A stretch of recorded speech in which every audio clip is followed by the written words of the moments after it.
नमस्कार शेतकरी मित्रांनो, ग्लोबल मराठी न्यूजमध्ये आपल्या सर्वांचं स्वागत आहे. राज्यातील लाखो शेतकरी ज्या निर्णयाची आतुरतेने वाट पाहत होते तो शासन निर्णय अखेर आला आहे. महाराष्ट्र शासनाने 2 जून 2026 रोजी शेतकरी कर्जमाफीचा अधिकृत GR हा प्रसिद्ध केला आहे. या योजनेचे जे नाव आहे ते आपल्या सर्वांनाच माहिती आहे, ते म्हणजे पुण्यश्लोक अहिल्यादेवी होळकर शेतकरी कर्जमुक्ती योजना 2026. आज आपण या शासन निर्णयाचा सविस्तर अभ्यास करणार आहोत. कोणाला याचा लाभ मिळेल, नियम काय आहेत आणि यासाठी काय करावे लागेल, हे सर्व आपण आज या ठिकाणी आपण समजून घेणार आहोत.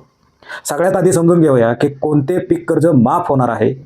GR नुसार 1 एप्रिल 2019 ते 31 मार्च 2025 या कालावधीत राष्ट्रीयकृत बँका, खाजगी बँका, प्रादेशिक ग्रामीण बँका आणि जिल्हा मध्यवर्ती सहकारी बँकांकडून घेतलेले अल्पमुदत पीक कर्ज या योजनेसाठी पात्र राहणार आहेत.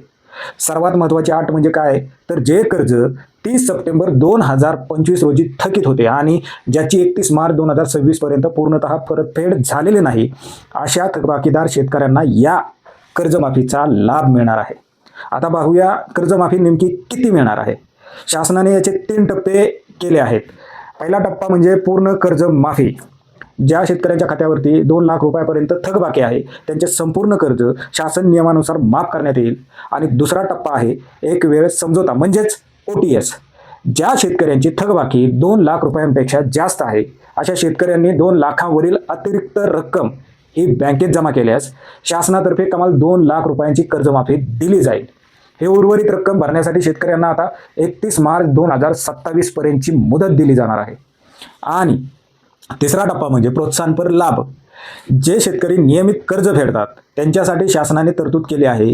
ज्या शेतकऱ्यांनी सन 2022-23, 23-24 आणि 24-25 या 3 वर्षांपैकी कोणत्याही 2 वर्षात कर्जाची वेळेत परतफेड केली असेल अशा नियमित शेतकऱ्यांना 50,000 रुपयापर्यंतचं प्रोत्साहनपर अनुदान दिलं जाईल. आता लक्ष द्या की या योजनेतून काही लोकांना वगळण्यात सुद्धा आलं आहे, म्हणजेच ते अपात्र असतील. यामध्ये कोण असणार आहे, तर आजी माजी मंत्री असतील, राज्यमंत्री असतील, खासदार, आमदार आणि नगरपरिषदा किंवा महानगरपालिकांचे महापौर किंवा अध्यक्ष या योजनेचा लाभ हा घेऊ शकणार नाहीत. तसेच केंद्र व राज्य शासनातर्फे सर्व अधिकारी व कर्मचारी अपात्र असतील.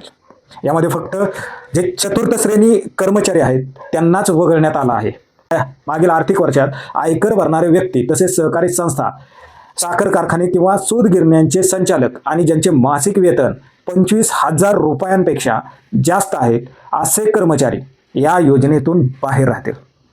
शेतकरी मित्रांनो, सर्वात महत्त्वाची गोष्ट जी तुम्हाला करायची आहे ती म्हणजे आधार प्रमाणीकरण. या योजनेचा निधी थेट बँक खात्यात येणार आहे, त्यामुळे तुमचे आधार प्रमाणीकरण करणे बंधनकारक राहील.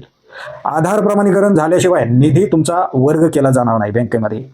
त्याबरोबर पात्र लाभार्थी निश्चित करण्यासाठी केंद्र व राज्य शासनाच्या संयुक्त ॲग्रिस्टॅक प्रणालीवरील नोंदणीकृत डेटाबेसचा वापर यासाठी केला जाणार आहे. तर शेतकरी मित्रांनो, हा होता 2026च्या कर्जमाफीचा सविस्तर शासन निर्णय. या योजनेची प्रत्यक्ष अंमलबजावणी आणि बँकांच्या याद्या कधी लागतील याबद्दलची माहिती आपण या चॅनलवरती वेळोवेळी देणार आहोत. त्यामुळे ही महत्त्वाची माहिती तुमच्या इतर शेतकऱ्यांना किंवा शेतकरी गटांमध्ये आणि व्हॉट्सअप ग्रुपवरती नक्की शेअर करा. शेतीविषयक अशाच अचूक बातम्यांसाठी आपल्या ग्लोबल मराठी न्यूज चॅनलला नक्की सबस्क्राईब करायला विसरू नका. हा व्हिडिओ आवडला असेल तर लाईक करायला अजिबात विसरू नका. धन्यवाद. जय हिंद, जय महाराष्ट्र.